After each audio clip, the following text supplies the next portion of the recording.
tiempo, Juan dijo a Jesús: Maestro, hemos visto a uno que expulsaba demonios en tu nombre, y se lo hemos prohibido, porque no es de nuestro grupo. Jesús replicó: No se lo prohíban, porque nadie que haga un milagro en mi nombre puede luego hablar mal de mí. Pues el que no está contra nosotros, está a nuestro favor. Yo les aseguro que el que les dé a beber un vaso de agua porque son mis discípulos, no quedarán sin recompensa. El que sea ocasión de pecado para uno de esos pequeños que creen en mí, más le valdría que le colgaran al cuello una piedra de molino y lo echaran al mar. Y si tu mano te es ocasión de pecado para ti, córtatela.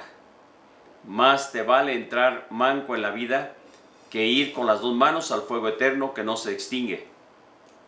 Y si tu pie te es ocasión de pecado, córtatelo. Más te vale entrar cojo en la vida que ser arrojado con los dos pies al fuego eterno. Y si tu ojo te es ocasión de pecado para ti, sácatelo. Más te vale entrar tuerto en el reino de Dios que ser arrojado con los dos ojos en el fuego eterno, donde el gusano que lo roe no muere y el fuego no se extingue. Palabra del Señor. Gloria a ti, Señor Jesús.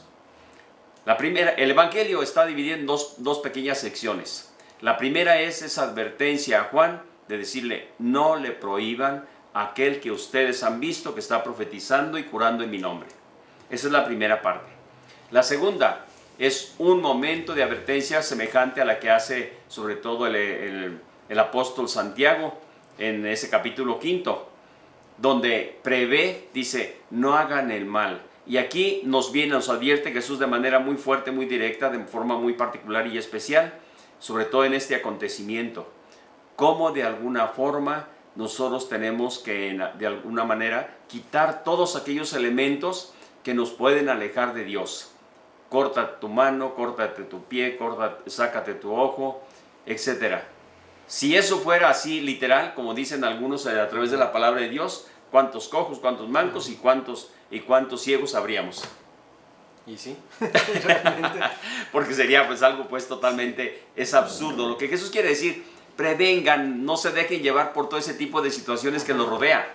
Hay esas pequeñas divisiones, sobre todo limitaciones. En algún momento, yo aquí voy un poquito, sobre todo los movimientos religiosos externos a la iglesia, aún así son parte de Cristo. Son parte de la iglesia, son parte de esa iglesia universal que en algún momento, en determinado momento Jesús quiso. Que nos cuesta trabajo entenderlo y aceptarlo, sí es cierto. ¿Por qué? Porque de alguna forma tenemos que decir que no podemos desconocer la intención de Jesús en aquel momento. A ustedes les doy poder, les doy autoridad, les dejo esto de manera concreta. Pero en el tiempo y en el espacio que ha venido transcurriendo la iglesia, pues ha habido esas separaciones que se han separado. Los más que tenemos más atrás son 1470 y tantos, que fueron los primeros grupos que se separaron a través de Zwinglio, Calvino, Martín Lutero y todos aquellos que de momento comenzaron esta división, que al principio ni siquiera eso querían. Querían corregir los errores que había dentro de la iglesia, pero eso les llevó a que en algún momento sus seguidores pues convirtieran ese principio de querer cambiar la iglesia en el sentido de mejorarla, pues la separación, el rompimiento. Sí, y luego vino por parte de la iglesia también esas situaciones de condena, todo lo que se dio en la historia y que sabemos y que hasta el día de hoy, pues hoy se trata de alguna forma de ir volviendo a retomar como esta sinergia de ir regresando de nueva cuenta un poquito a que haya más diálogo, más comprensión, más atención y evitemos esa confrontación que en algún momento es hasta absurda de alguna manera, sobre todo en el sentido de como a veces se presenta en los movimientos religiosos de demasiado fanáticos, de que atacan la totalidad de la iglesia, cuando es la madre de todos. Aquí es donde viene también viene otro de los signos que en algún momento podríamos poner, ese punto concéntrico de una espiral. El centro es la persona de Jesús, el contexto en el cual él fundó la iglesia, los primeros apóstoles, es el centro. Después de allí comienza un poquito ese círculo a dar vuelta y a irse alejando del centro. entre más cercanos estemos al centro, que es Jesús, de donde surge su palabra, la iglesia y todo, y entre más nos alejemos, vamos viendo también otros grupos que van en algún momento, sobre todo, teniendo esa vivencia cristiana, pero desde una dimensión más alejada. Eso yo casi siempre lo presento de esa manera para decir cómo es en algún momento la vida cristiana y la iglesia. Desde el centro hasta los puntos más lejanos, concéntricos, hasta aquellos que en algún momento no creen en Jesús, siquiera, pero creen en Dios, tienen esperanza de algo más allá. Y en ese sentido, es el mundo que en algún momento, querámoslo o no, es parte de la creación. Y la totalidad, de alguna manera, tiene esa esperanza de encontrar algo más. Su aplicación también en la vida, que ciertamente no podemos perder de vista las normas que la rigen, Claro. Es lo que decíamos. Esa parte céntrica es Jesús con lo que Él quiso al principio. Claro que esto se fue desarrollando, pero depositó toda aquella enseñanza en los apóstoles y luego les digo, vayan, transmítanles, enséñenles a cumplir todo lo que yo les he enseñado a ustedes. Esas normas no las podemos tampoco nomás brincar así. No. Es que, pues no, eso fue en el pasado y ya se quedó atrás. No, hay que seguirlo, pero sin caer tampoco en esos fanatismos extremos como a veces tenemos, por ejemplo, en algún momento, dentro de la iglesia incluso, pero también lo tenemos fuera de la iglesia en elementos y grupos y movimientos religiosos que de alguna forma oscurecen el evangelio, le dan una interpretación que entorpece realmente la vida cristiana, ¿sí? Y yo creo que ahí es donde tenemos que estar muy atentos, sobre todo para evitar ese tipo de situaciones que nos lleve a conflictos, a malos entendidos y en algún momento a ese tipo de fanatismos que de alguna forma pues niega la caridad y niega el amor de Jesús. El Evangelio de San Marcos nos sorprende y al mismo tiempo nos ilumina. Los discípulos se acercaron a Jesús para plantearle un problema que les está molestando. Ya decíamos como en algún momento una persona desconocida que no forma parte de nuestro grupo ahora está expulsando demonios en tu nombre. Veamos, viene la celotipia, vienen las situaciones que en algún momento, sobre todo, pues manifiesta aquel sentimiento egoísta que nace en muchos de nosotros a veces y que no nos deja de alguna forma, sobre todo, que actuemos con rectitud ante pues los que otros que hacen el bien. Y de alguna forma se dedican a dignificar y liberar también a personas del mal para que vivan en paz dignamente. Yo creo que esto es algo que de alguna forma tenemos que ser muy conscientes que otros pueden hacer el bien, lo que ya decía Jesús al principio.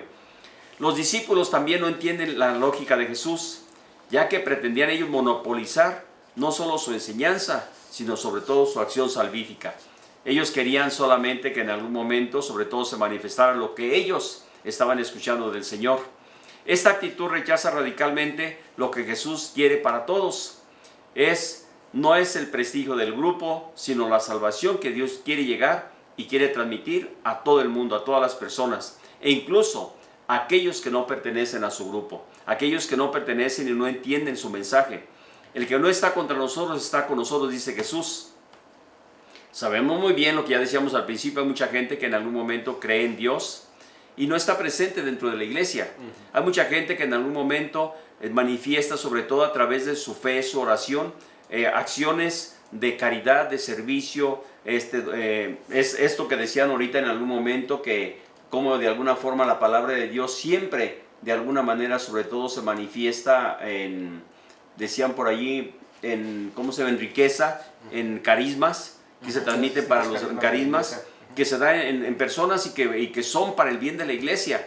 Lo único que tenemos que tomar en cuenta que en algún momento debemos de actuar conforme también a esas normas que en algún momento ya permanecen dentro de la iglesia, para el bien de la iglesia y para el bien de aquellos que en algún momento sobre todo realizan estas acciones.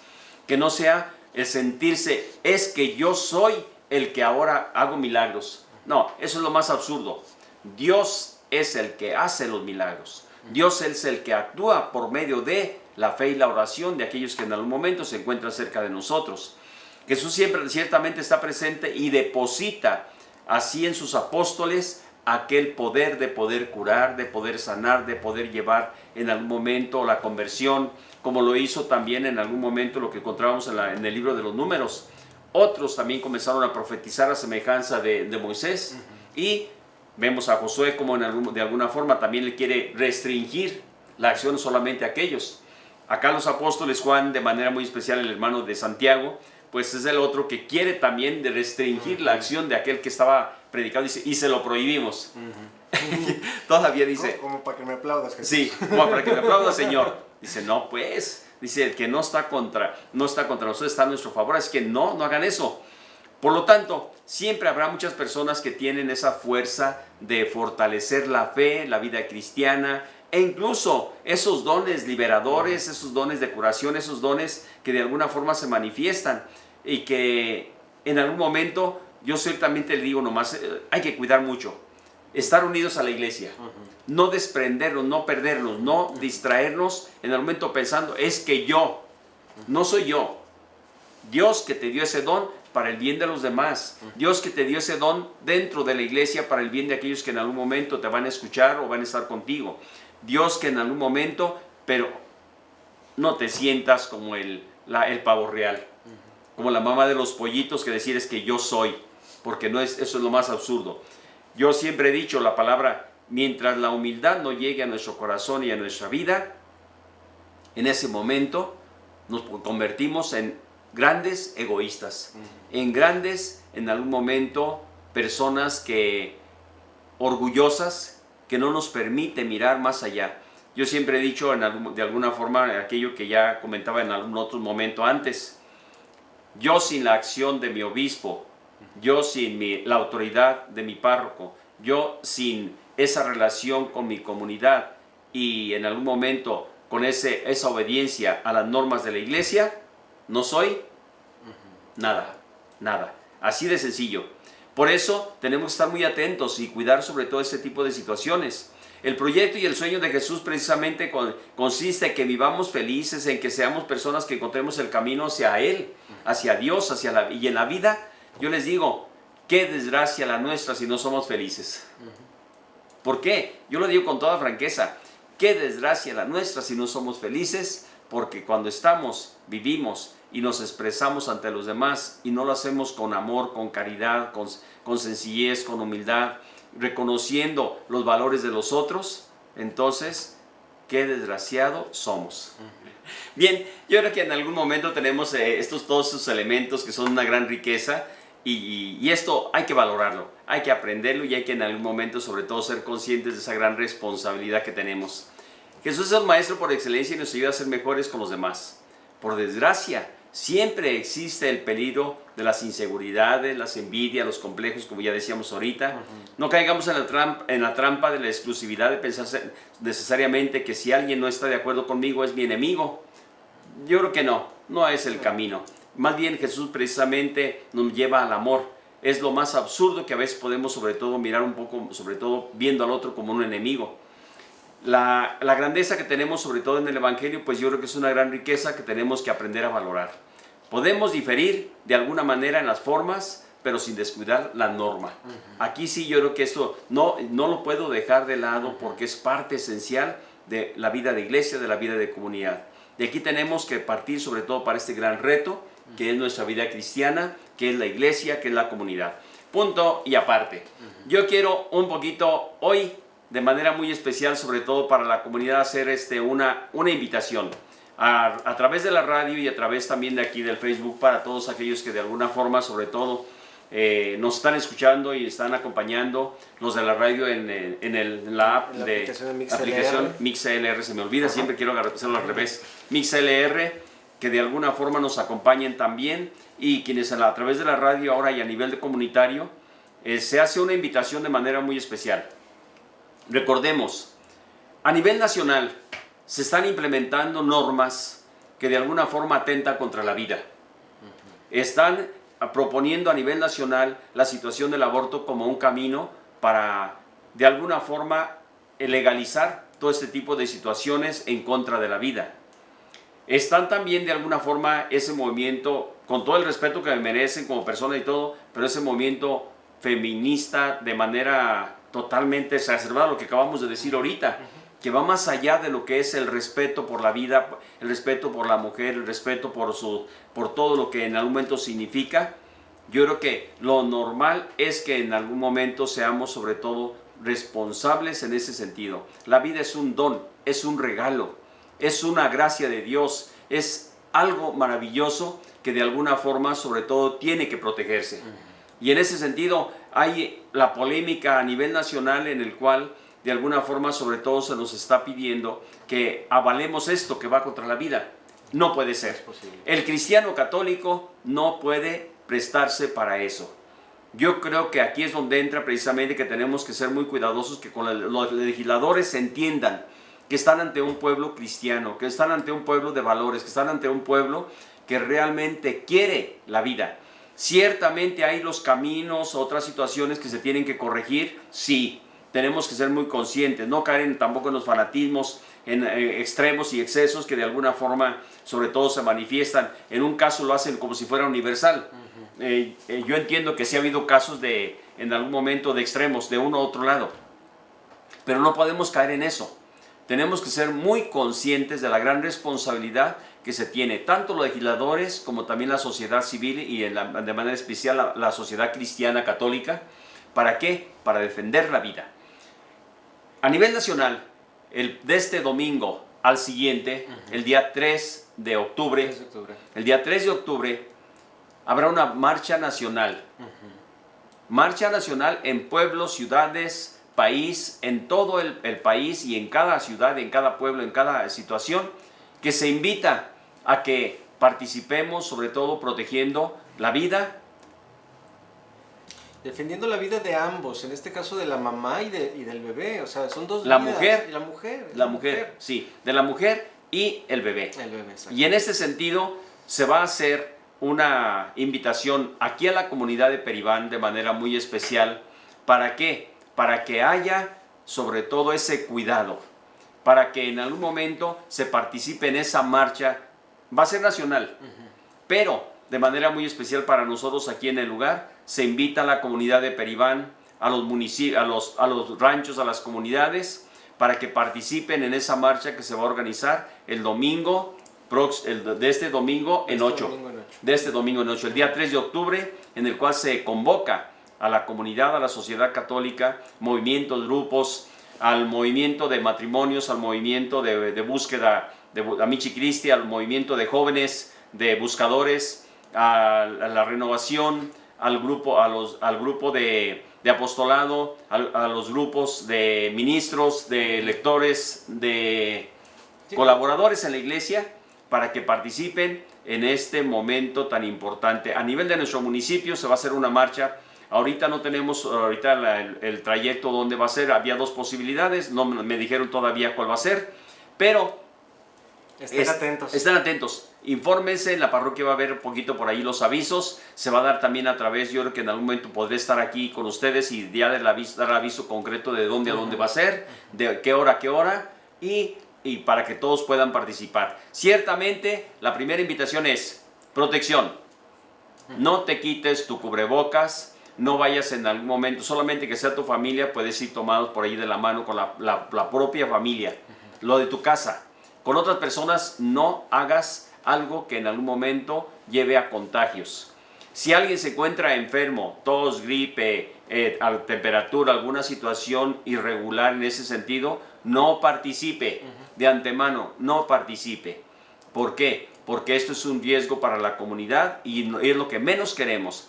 Queremos algo que manifieste realmente ese respeto por la vida, respeto por la mujer, y se les invita a todas las mujeres que en algún momento nos escuchan y están en esta sintonía de defender la vida.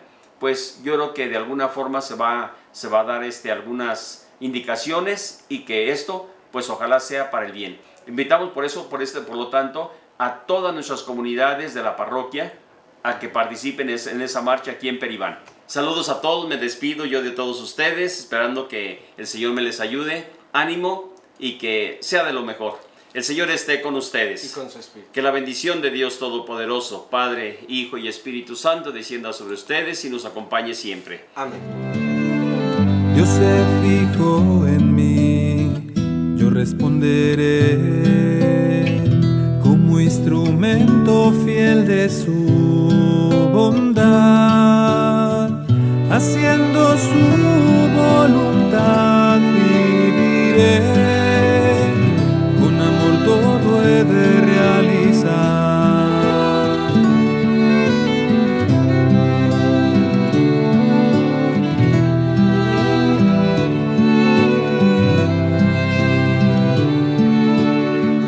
si he de actuar será con recta intención, para que pueda haber unión con Dios, que sus frutos llenen mi corazón y así vivir en el amor. Solo el amor me impulse a obrar, quiero ser prenda de caridad para animar, servir y consolar. Y que ese amor mueva mi ser, que en todas las cosas me mueva por él, por más dolor que pueda padecer.